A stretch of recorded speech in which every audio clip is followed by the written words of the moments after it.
the individual. The question which comes first, society or the individual, is like the question about the hen and the egg.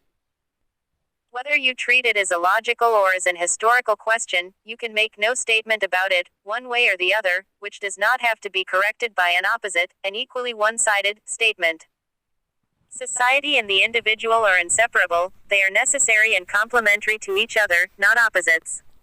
No man is an island, entire of itself. In Donne's famous words, every man is a piece of the continent, a part of the main, one that is an aspect of the truth. On the other hand, take the dictum of J. Mill, the classical individualist: men are not, when brought together, converted into another kind of substance. Two, of course not. But the fallacy is to suppose that they existed, or had any kind of substance, before being brought together. As soon as we are born, the world gets to work on us and transforms us from merely biological into social units. Every human being at every stage of history or prehistory is born into a society and from his earliest years is molded by that society. The language which he speaks is not an individual inheritance, but a social acquisition from the group in which he grows up. Both language and environment help to determine the character of his thought. His earliest ideas come to him from others. As has been well said, the individual apart from society would be both speechless and mindless. The lasting fascination of the Robinson Crusoe myth is due to its attempt to imagine an individual independent of society. The attempt breaks down. Robinson is not an abstract individual, but an Englishman from York. He carries his Bible with him and prays to his tribal god. The myth quickly bestows on him his man Friday, and the building of a new society begins. The other relevant myth is that of Kirillov in Dostoevsky's Devils, who kills himself in order to demonstrate his perfect freedom. Suicide is the only perfectly free act open to individual man. Every other act involves in one way or another his membership of society. Point 3. It is commonly said by anthropologists that primitive man is less individual and more completely molded by his society than civilized man. This contains an element of truth. Simpler societies are more uniform in the sense that they call for, and provide opportunities for, a far smaller diversity of individual skills and occupations than the more complex and advanced societies. Increasing individualization in this sense is a necessary product of modern advanced society, and runs through all its activities from top to bottom. But it would be a serious error to set up an antithesis between this process of individualization and the growing strength and cohesion of society. The development of society and the development of the individual go hand in hand, and condition each other. Indeed, what we mean by a complex or advanced society is a society in which the interdependence of individuals and one another has assumed advanced and complex forms. It would be dangerous to assume that the power of a modern national community to mold the character and thought of its individual members, and to produce a certain degree of conformity and uniformity among them, is any less than that of a primitive tribal community. The old conception of national character based on biological differences has long been exploded, but differences of national character arising out of different national backgrounds of society and education are difficult to deny. That elusive entity, human nature, has varied so much from country to country and from century to century that it is difficult not to regard it as an historical phenomenon shaped by prevailing social conditions and conventions. There are many differences between, say, Americans, Russians and Indians.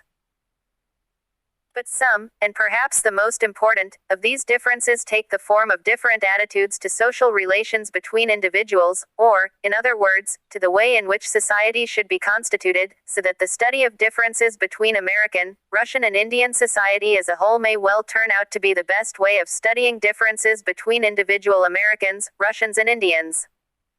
Civilized man, like primitive man, is molded by society just as effectively as society is molded by him. You can no more have the egg without the hen than you can have the hen without the egg. It would have been unnecessary to dwell on these very obvious truths but for the fact that they have been obscured for us by the remarkable and exceptional period of history from which the Western world is only just emerging. The cult of individualism is one of the most pervasive of modern historical myths. According to the familiar account in Burckhardt's Civilization of the Renaissance in Italy, the second part of which is subtitled, The Development of the Individual, the cult of the individual began with the Renaissance, when man, who had hitherto been conscious of himself only as a member of a race, people, party, family, or corporation, at length became a spiritual individual and recognized himself as such. Later, the cult was connected with the rise of capitalism and of Protestantism, with the beginnings of the Industrial Revolution and with the doctrines of laissez-faire. The rights of man and the citizen proclaimed by the French Revolution were the rights of the individual. Individualism was the basis of the great 19th century philosophy of utilitarianism. Morley's essay on compromise, a characteristic document of Victorian liberalism, called Individualism and Utilitarianism, the religion of human happiness and well-being. Rugged individualism was the keynote of human progress. This may be a perfectly sound and valid analysis of the ideology of a particular historical epoch.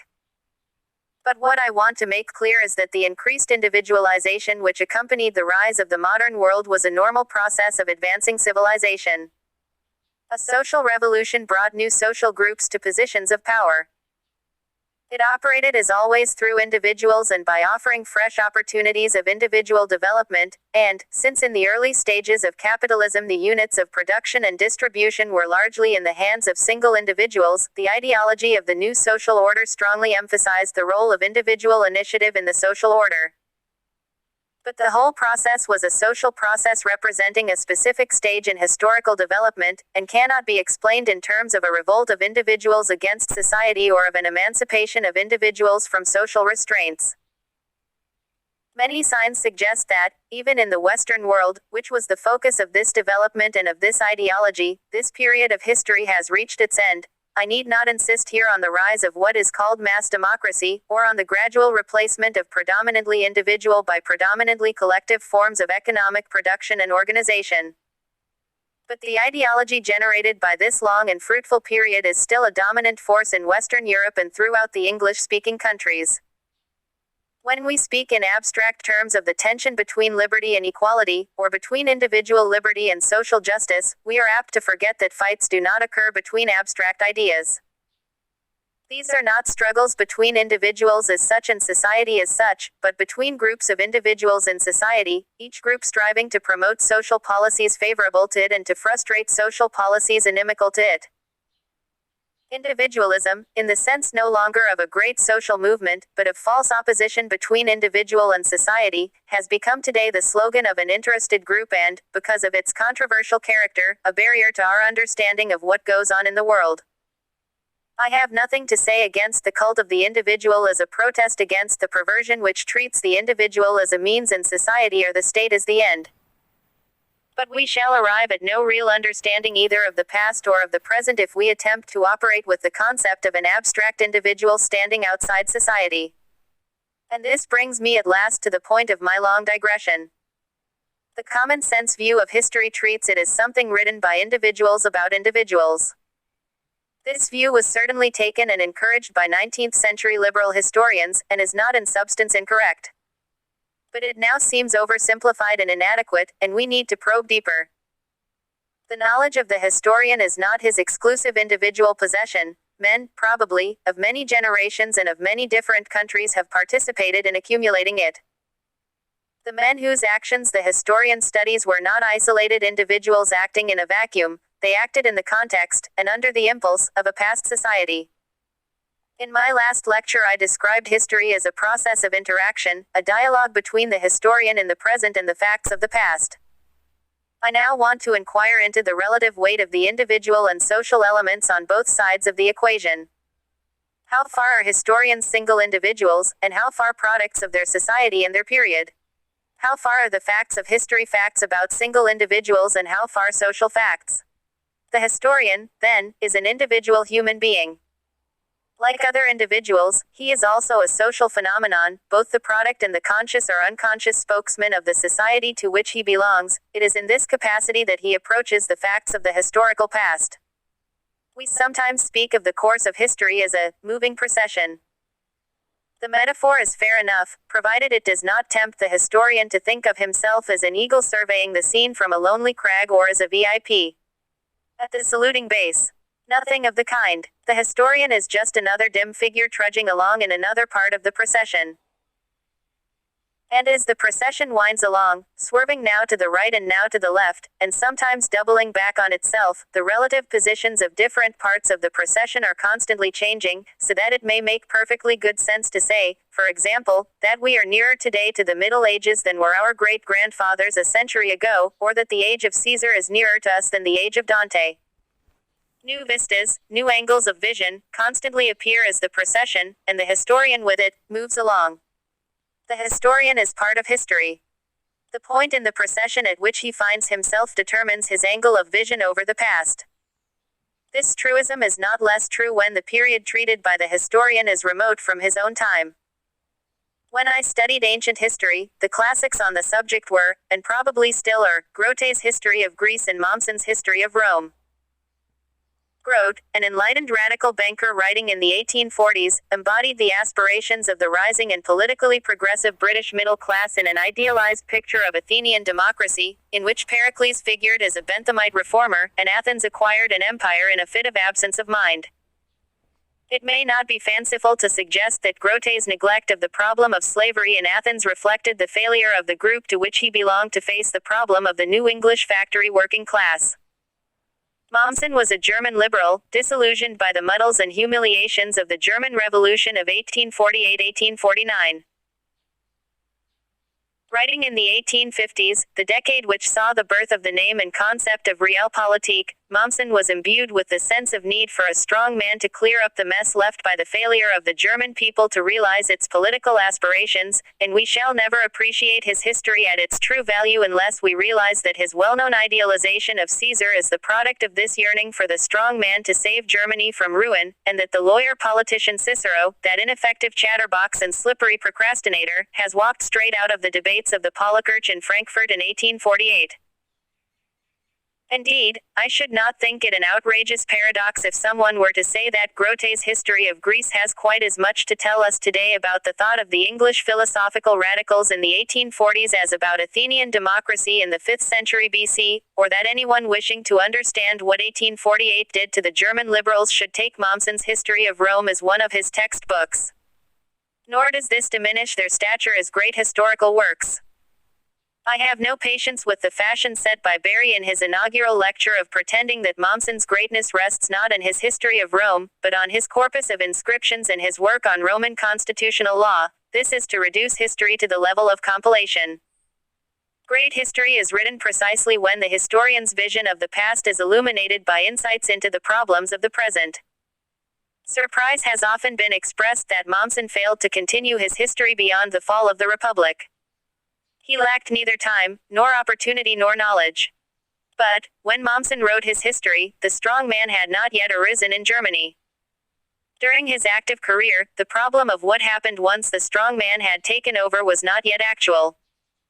Nothing inspired Mommsen to project this problem back onto the Roman scene, and the history of the empire remained unwritten. It would be easy to multiply examples of this phenomenon among modern historians. In my last lecture I paid tribute to Dr. Trevelyan's England under Queen Anne as a monument to the Whig tradition in which he had been reared. Let us now consider the imposing and significant achievement of one whom most of us would regard as the greatest British historian to emerge on the academic scene since the First World War, Sir Lewis Namier. Namier was a true conservative, not a typical English conservative who when scratched turns out to be 75% a liberal, but a conservative such as we have not seen among British historians for more than 100 years. Between the middle of the last century and 1914 it was scarcely possible for a British historian to conceive of historical change except as change for the better. In the 1920s, we moved into a period in which change was beginning to be associated with fear for the future, and could be thought of as change for the worse, a period of the rebirth of conservative thinking. Like Acton's liberalism, Namier's conservatism derived both strength and profundity from being rooted in a continental background. For unlike Fisher or Toynbee, Namier had no roots in the 19th century liberalism, and suffered from no nostalgic regrets for it. After the First World War and the abortive peace had revealed the bankruptcy of liberalism, the reaction would come only in one of two forms, socialism or conservatism. Namier appeared as the conservative historian. He worked in two chosen fields, and the choice of both was significant. In English history, he went back to the last period in which the ruling class had been able to engage in the rational pursuit of position and power in an orderly and mainly static society. Somebody has accused Namir of taking mind out of history. Point 5. It is not perhaps a very fortunate phrase, but one can see the point which the critic was trying to make. Politics at the accession of George III were still immune from the fanaticism of ideas, and of that passionate belief in progress, which was to break on the world with the French Revolution and usher in the century of triumphant liberalism. No ideas, no revolution, no liberalism. Namir chose to give us a brilliant portrait of an age still safe, though not to remain safe for long, from all these dangers. But Namir's choice of a second subject was equally significant. Namir bypassed the great modern revolutions, English, French and Russian. He wrote nothing of substance on any of them, and elected to give us a penetrating study of the European Revolution of 1848, a revolution that failed, a setback all over Europe for the rising hopes of liberalism, a demonstration of the hollowness of ideas in face of armed force, of democrats when confronted with soldiers. The intrusion of ideas into the serious business of politics is futile and dangerous. Namir rubbed in the moral by calling this humiliating failure, the revolution of the intellectuals. Nor is our conclusion a matter of inference alone, for, though Namir wrote nothing systematic on the philosophy of history, he expressed himself in an essay published a few years ago with his usual clarity and incisiveness. The less, therefore, he wrote, man clogs the free play of his mind with political doctrine and dogma, the better for his thinking. And, after mentioning, and not rejecting, the charge that he had taken the mind out of history, he went on, some political philosophers complain of a tired lull, and the absence at present of argument on general politics in this country. Practical solutions are sought for concrete problems, while programs and ideals are forgotten by both parties. But to me this attitude seems to betoken a greater national maturity, and I can only wish that it may long continue undisturbed by the workings of political philosophy. Point 6. I do not want at the moment to join issue with this view. I will reserve that for a later lecture. My purpose here is merely to illustrate two important truths. First, that you cannot fully understand or appreciate the work of the historian unless you have first grasped the standpoint from which he himself approached it. Secondly, that that standpoint is itself rooted in a social and historical background. Do not forget that, as Marx once said, the educator himself has to be educated. In modern jargon, the brain of the brainwasher has itself been washed.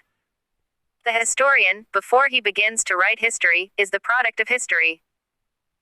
The historians of whom I have just spoken, Grote and Mommsen, Trevelyan and Namir, were each of them cast, so to speak, in a single social and political mold. No marked change of outlook occurs between their earlier and later work.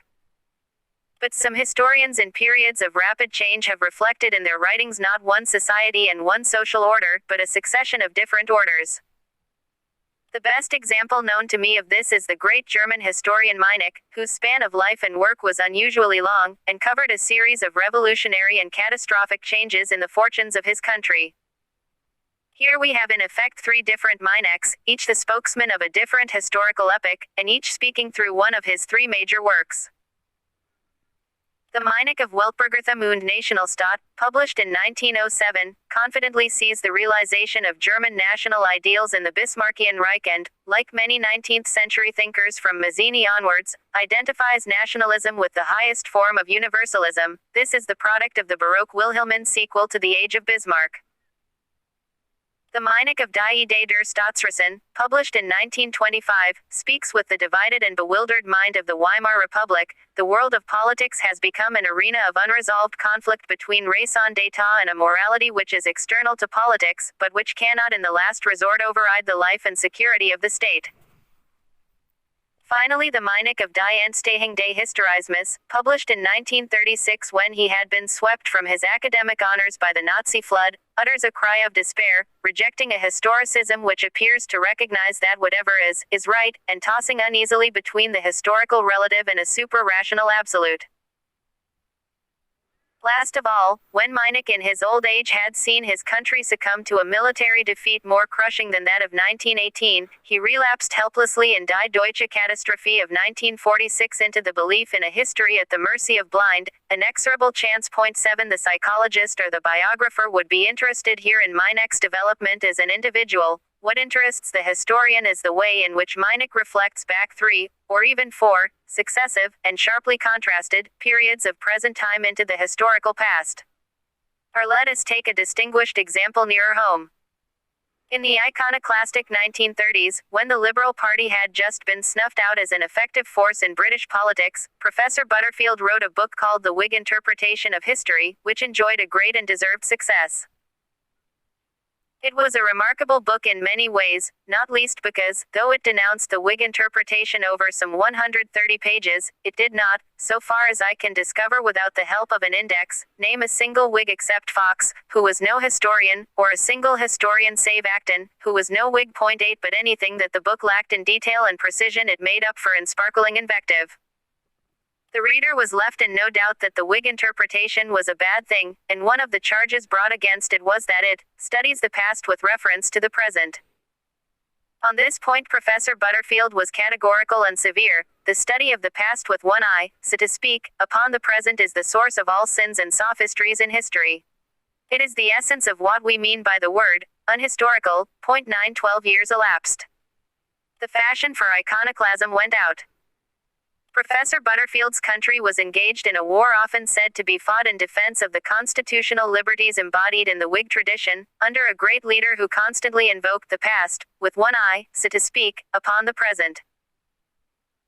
In a small book called The Englishman and His History published in 1944, Professor Butterfield not only decided that the Whig interpretation of history was the English interpretation, but spoke enthusiastically of the Englishman's alliance with his history, and of the marriage between the present and the past. Point 10. To draw attention to these reversals of outlook is not an unfriendly criticism. It is not my purpose to refute the proto-Butterfield with the deutero-Butterfield, or to confront Professor Butterfield drunk with Professor Butterfield sober. I am fully aware that, if anyone took the trouble to peruse some of the things I wrote before, during and after the war, he would have no difficulty at all in convicting me of contradictions and inconsistencies at least as glaring as any I have detected in others. Indeed, I am not sure that I should envy any historian who could honestly claim to have lived through the earth-shaking events of the past 50 years without some radical modifications of his outlook. My purpose is merely to show how closely the work of the historian mirrors the society in which he works. It is not merely the events that are in flux. The historian himself is in flux. When you take up an historical work, it is not enough to look for the author's name on the title page. Look also for the date of publication or writing. It is sometimes even more revealing. If the philosopher is right in telling us that we cannot step into the same river twice, it is perhaps equally true, and for the same reason, that two books cannot be written by the same historian. And, if we move for a moment from the individual historian to what may be called broad trends in historical writing, the extent to which the historian is the product of his society becomes all the more apparent. In the 19th century, British historians with scarcely an exception regarded the course of history as a demonstration of the principle of progress. They expressed the ideology of a society in a condition of remarkably rapid progress. History was full of meaning for British historians, so long as it seemed to be going our way. Now that it has taken a wrong turning, belief in the meaning of history has become a heresy. After the First World War, Toynbee made a desperate attempt to replace a linear view of history by a cyclical theory, the characteristic ideology of a society in decline. 11. Since Toynbee's failure, British historians have for the most part been content to throw in their hands and declare that there is no general pattern in history at all. A banal remark by Fisher to that effect 12 has achieved almost as wide a popularity as Ranke's aphorism in the last century. If anyone tells me that the British historians of the last 30 years experienced this change of heart as the result of profound individual reflection and of the burning of midnight oil in their separate garrets, I shall not think it necessary to contest the fact. But I shall continue to regard all this individual thinking and oil burning as a social phenomenon, the product and expression of a fundamental change in the character and outlook of our society since 1914. There is no more significant pointer to the character of a society than the kind of history it writes or fails to write. Gale, the Dutch historian, in his fascinating monograph translated into English under the title Napoleon for and Against, shows how the successive judgments of French 19th-century historians on Napoleon reflected the changing and conflicting patterns of French political life and thought throughout the century. The thought of historians, as of other human beings, is molded by the environment of the time and place. Acton, who fully recognized this truth, sought for an escape from it in history itself. History, he wrote, must be our deliverer not only from the undue influence of other times, but from the undue influence of our own, from the tyranny of environment and the pressure of the air we breathe. 13 This may sound too optimistic an assessment of the role of history. But I shall venture to believe that the historian who is most conscious of his own situation is also more capable of transcending it, and more capable of appreciating the essential nature of the differences between his own society and outlook and those of other periods and other countries, than the historian who loudly protests that he is an individual and not a social phenomenon. Man's capacity to rise above his social and historical situation seems to be conditioned by the sensitivity with which he recognizes the extent of his involvement in it. In my first lecture I said, before you study the history, study the historian. Now I would add, before you study the historian, study his historical and social environment. The historian, being an individual, is also a product of history and of society, and it is in this twofold light that the student of history must learn to regard him. Let us now leave the historian and consider the other side of my equation, the facts of history, in the light of the same problem. Is the object of the historian's enquiry the behavior of individuals or the action of social forces? Here I am moving on to well-trodden ground. When Sir Isaiah Berlin published a few years ago a sparkling and popular essay entitled Historical Inevitability, to the main thesis of which I shall return later in these lectures, he headed it with a motto culled from the works of Mr. T. Eliot, vast impersonal forces, and throughout the essay he pokes fun at people who believe in vast impersonal forces rather than individuals as the decisive factor in history. What I will call the bad King John theory of history, the view that what matters in history is the character and behavior of individuals, has a long pedigree. The desire to postulate individual genius as the creative force in history is characteristic of the primitive stages of historical consciousness. The ancient Greeks liked to label the achievements of the past with the names of eponymous heroes supposedly responsible for them, to attribute their epics to a bard called Homer, and their laws and institutions to a Lycurgus or a Solon. The same inclination reappears at the Renaissance when Plutarch, the biographer moralist, was much more popular and influential a figure in the classical revival than the historians of antiquity. In this country, in particular, we all learned this theory, so to speak, at our mother's knee, and today we should probably recognize that there is something childish, or at any rate childlike, about it. It had some plausibility in days when society was simpler, and public affairs appeared to be run by a handful of known individuals. It clearly does not fit the more complex society of our times, and the birth in the 19th century of the new science of sociology was a response to this growing complexity. Yet the old tradition dies hard. At the beginning of this century, history as the biography of great men was still a reputable dictum. Only 10 years ago a distinguished American historian accused his colleagues, perhaps not too seriously, of the mass murder of historical characters by treating them as puppets of social and economic forces. 14 Addicts of this theory tend nowadays to be shy about it, but, after some searching, I found an excellent contemporary statement of it in the introduction to one of Miss Wedgwood's books. The behavior of men as individuals, she writes, is more interesting to me than their behavior as groups or classes. History can be written with this bias as well as another, it is neither more, nor less, misleading. This book is an attempt to understand how these men felt and why, in their own estimation, they acted as they did. 15 This statement is precise, and, since Miss Wedgwood is a popular writer, many people, I am sure, think as she does. Dr. Rose tells us, for instance, that the Elizabethan system broke down because James I was incapable of understanding it, and that the English Revolution of the 17th century was an accidental event due to the stupidity of the two first Stuart kings. 16 Even Sir James Neal, a more austere historian than Dr. Rose, sometimes seems more eager to express his admiration for Queen Elizabeth than to explain what the Tudor monarchy stood for, and Sir Isaiah Berlin, in the essay which I have just quoted, is terribly worried by the prospect that historians may fail to denounce Genghis Khan and Hitler as bad men. 17 The bad King John and good Queen Bess theory is especially rife when we come to more recent times. It is easier to call communism, the brainchild of Karl Marx, I pluck this flower from a recent stockbroker's circular, than to analyze its origin and character, to attribute the Bolshevik Revolution to the stupidity of Nicholas II or to German gold than to study its profound social causes, and to see in the two world wars of this century the result of the individual wickedness of Wilhelm II and Hitler rather than of some deep-seated breakdown in the system of international relations. Miss Wedgwood's statement, then, combines two propositions.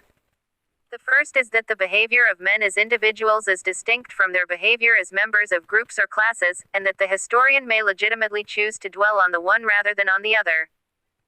The second is that the study of the behavior of men as individuals consists of the study of the conscious motives of their actions. After what I have already said, I need not labor the first point. It is not that the view of man as an individual is more or less misleading than the view of him as a member of the group, it is the attempt to draw a distinction between the two which is misleading. The individual is by definition a member of a society, or probably of more than one society, call it group, class, tribe, nation or what you will. Early biologists were content to classify species of birds, beasts and fishes in cages, aquariums and showcases, and did not seek to study the living creature in relation to its environment. Perhaps the social sciences today have not yet fully emerged from that primitive stage. Some people distinguish between psychology as the science of the individual and sociology as the science of society, and the name, psychologism, has been given to the view that all social problems are ultimately reducible to the analysis of individual human behavior. But the psychologist who failed to study the social environment of the individual would not get very far. 18 It is tempting to make a distinction between biography which treats man as an individual and history which treats man as part of a whole, and to suggest that good biography makes bad history. Nothing causes more error and unfairness in man's view of history, Acton once wrote, than the interest which is inspired by individual characters. 19 But this distinction, too, is unreal. Nor do I want to take shelter behind the Victorian proverb placed by G. Young on the title page of his book Victorian England, servants talk about people, gentlefolk discuss things.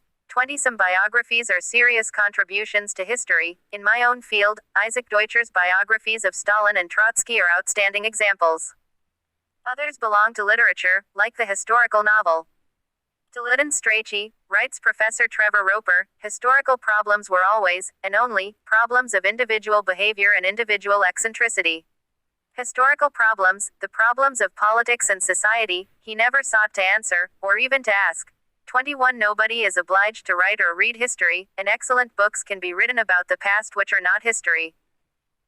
But I think we are entitled by convention, as I propose to do in these lectures, to reserve the word, history, for the process of enquiry into the past of man in society. The second point, i.e., that history is concerned to inquire why individuals, in their own estimation, acted as they did, seems at first sight extremely odd, and I suspect that Miss Wedgwood, like other sensible people, does not practice what she preaches. If she does, she must write some very queer history.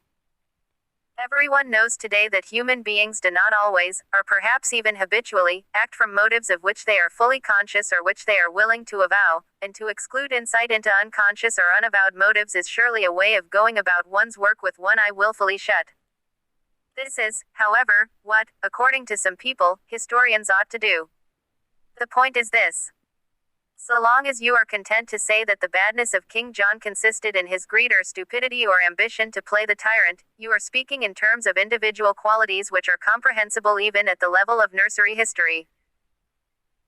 But, once you begin to say that King John was the unconscious tool of vested interests opposed to the rise to power of the feudal barons, you not only introduce a more complicated and sophisticated view of King John's badness, but you appear to suggest that historical events are determined not by the conscious actions of individuals but by some extraneous and all-powerful forces guiding their unconscious will.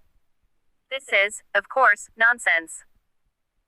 So far as I am concerned, I have no belief in divine providence, world spirit, manifest destiny, history with a capital H, or any other of the abstractions which have sometimes been supposed to guide the course of events, and I should endorse without qualification the comment of Marx, history does nothing, it possesses no immense wealth, fights no battles. It is rather man, real living man who does everything, who possesses and fights. 22 The two remarks which I have to make on this question have nothing to do with any abstract view of history, and are based on purely empirical observation. The first is that history is to a considerable extent a matter of numbers. Carlyle was responsible for the unfortunate assertion that history is the biography of great men. But listen to him at his most eloquent and in his greatest historical work, Hunger and Nakedness and Righteous Oppression lying heavy on 25 million hearts. This, not the wounded vanities or contradicted philosophies of philosophical advocates, rich shopkeepers, rural noblesse, was the prime mover in the French Revolution, as the like will be in all such revolutions, in all countries. 23 As Lenin said, politics begin where the masses are, not where there are thousands, but where there are millions, that is where serious politics begin. 24 Carlyle's and Lenin's millions were millions of individuals, there was nothing impersonal about them. Discussions of this question sometimes confuse anonymity with impersonality. People do not cease to be people, or individuals, because we do not know their names. Mr. Eliot's vast, impersonal fosses were the individuals whom Clarendon, a bolder and franker conservative, calls dirty people of no name. 25 These nameless millions were individuals acting, more or less unconsciously, together and constituting a social force. The historian will not in ordinary circumstances need to take cognizance of a single discontented peasant or discontented village. But millions of discontented peasants in thousands of villages are a factor which no historian will ignore. The reasons which deterred Jones from getting married do not interest the historian unless the same reasons also deter thousands of other individuals of Jones's generation, and bring about a substantial fall in a marriage rate. In that event, they may well be historically significant. Nor need we be perturbed by the platitude that movements are started by minorities. All effective movements have few leaders and a multitude of followers, but this does not mean that the multitude is not essential to their success. Numbers count in history. My second observation is even better attested. Writers of many different schools of thought have concurred in remarking that the actions of individual human beings often have results which were not intended or desired by the actors or indeed by any other individual. The Christian believes that the individual, acting consciously for his own often selfish ends, is the unconscious agent of God's purpose. Mandeville's private vices, public benefits was an early and deliberately paradoxical expression of this discovery.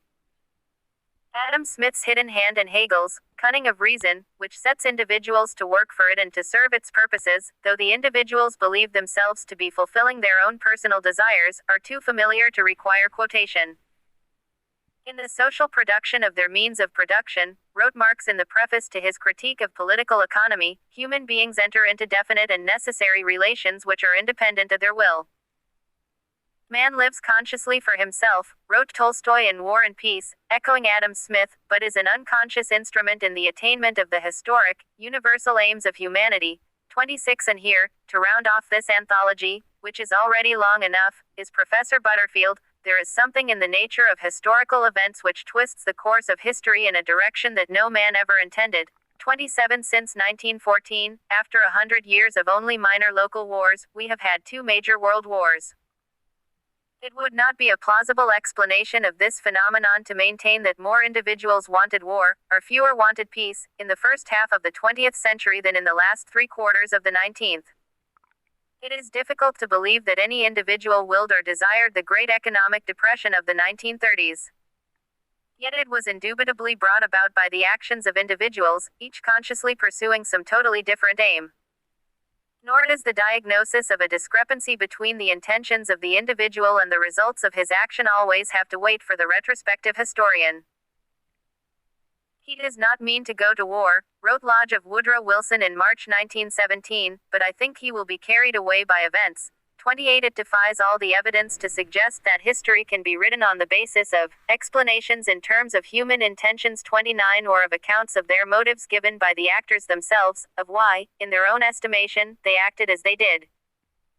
The facts of history are indeed facts about individuals, but not about actions of individuals performed in isolation, and not about the motives, real or imaginary, from which individuals suppose themselves to have acted. They are facts about the relations of individuals to one another in society and about the social forces which produce from the actions of individuals results often at variance with, and sometimes opposite to, the results which they themselves intended.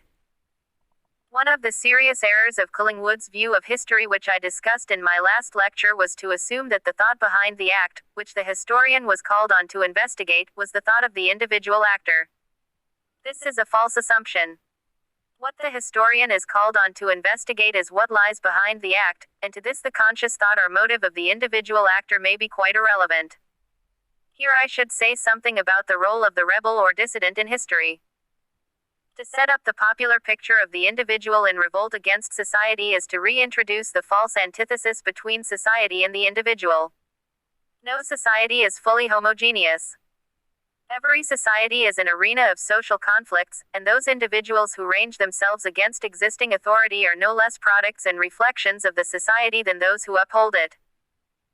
Richard II and Catherine the Great represented powerful social forces in the England of the 14th century and in the Russia of the 18th century, but so also did Wat Tyler and Pugachev, the leader of the Great Serf Rebellion. Monarchs and rebels alike were the product of the specific conditions of their age and country. To describe Wat Tyler and Pugachev as individuals in revolt against society is a misleading simplification. If they had been merely that, the historian would never have heard of them. They owe their role in history to the mass of their followers, and are significant as social phenomena, or not at all. Or let us take an outstanding rebel and individualist at a more sophisticated level. Few people have reacted more violently and more radically against the society of their day and country than Nietzsche. Yet Nietzsche was a direct product of European, and more specifically of German, society, a phenomenon which could not have occurred in China or Peru. A generation after Nietzsche's death it became clearer than it had been to his contemporaries how strong were the European, and specifically German, social forces of which this individual had been the expression, and Nietzsche became a more significant figure for posterity than for his own generation. The role of the rebel in history has some analogies with that of the great man.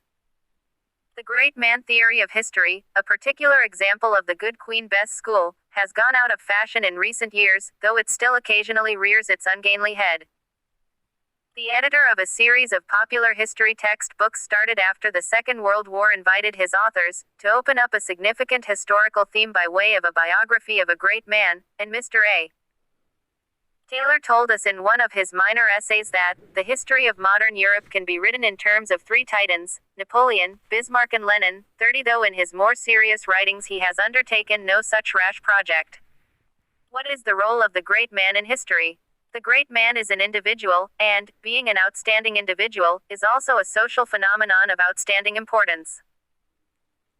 It is an obvious truth, observed Gibbon, that the times must be suited to extraordinary characters, and that the genius of Cromwell or Retz might now expire in obscurity. 31 Marx in the 18th Brumaire of Louis Bonaparte diagnosed the converse phenomenon. The class war in France created circumstances and relations which enabled a gross mediocrity to strut about in a hero's garb.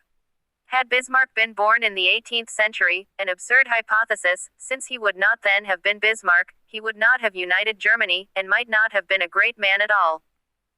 But one need not, I think, as Tolstoy does, decry great men as no more than labels giving names to events. Sometimes of course the cult of the great man may have sinister implications. Nietzsche's Superman is a repellent figure.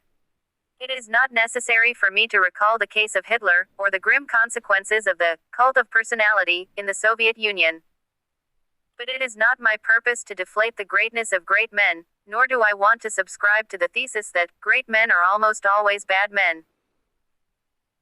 The view which I would hope to discourage is the view which places great men outside history and sees them as imposing themselves on history in virtue of their greatness, as Jack in the Boxes who emerge miraculously from the unknown to interrupt the real continuity of history. Point 32 Even today I do not know that we can better Hegel's classic description. The great man of the age is the one who can put into words the will of his age, tell his age what its will is, and accomplish it. What he does is the heart and essence of his age. He actualizes his age. Point 33 Dr. Leavis means something like this when he says that great writers are significant in terms of the human awareness they promote. Point 34 The great man is always representative either of existing forces or of forces which he helps to create by way of challenge to existing authority. But the higher degree of creativity may perhaps be assigned to those great men who, like Cromwell or Lenin, helped to mold the forces which carried them to greatness, rather than to those who, like Napoleon or Bismarck, rode to greatness on the back of already existing forces. Nor should we forget those great men who stood so far in advance of their own time that their greatness was recognized only by succeeding generations. What seems to me essential is to recognize in the great man an outstanding individual who is at once a product and an agent of the historical process, at once the representative and the creator of social forces which change the shape of the world and the thoughts of men. History, then, in both senses of the word, meaning both the enquiry conducted by the historian and the facts of the past into which he enquires, is a social process, in which individuals are engaged as social beings, and the imaginary antithesis between society and the individual is no more than a red herring drawn across our path to confuse our thinking. The reciprocal process of interaction between the historian and his facts, what I have called the dialogue between present and past, is a dialogue not between abstract and isolated individuals, but between the society of today and the society of yesterday. History, in Burckhardt's words, is the record of what one age finds worthy of note in another. Point 35 The past is intelligible to us only in the light of the present, and we can fully understand the present only in the light of the past. To enable man to understand the society of the past and to increase his mastery over